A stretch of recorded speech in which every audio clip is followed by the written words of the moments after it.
Hi, this is Mahdi from InstaWebWorks. In this video, I'm going to show you how you can create subfolders for the default modules of our extension. First, come to the CRM. In the settings, go to Marketplace, click All. Under the Install extension, find our extension Workdrive for Zoho CRM. Click on Settings. Under the modules settings, we can find the 5 folders: leads, contacts, accounts, deal, and campaigns, and we can see the root folder and the folder structure. So in the leads module, we have the folder structure. That is, the root folder will be created with the last name. And if we want to add a subfolder, we just click on this add button, and then we select the name.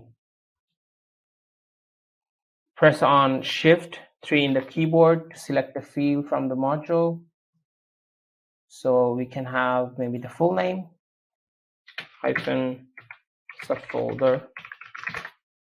Now if I hit save, whenever a lead will be created in the extension CRM extension folder, under the leads module folder, we will have one folder with the last name, that would be the root folder, and a subfolder with the full name hyphen subfolder.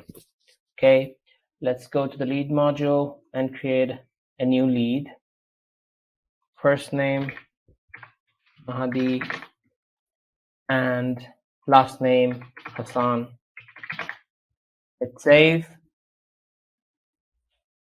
If I come to the leads folder, can find this Hassan, that is the root folder. If I go inside, I can find Mahdi Hassan hyphen subfolder.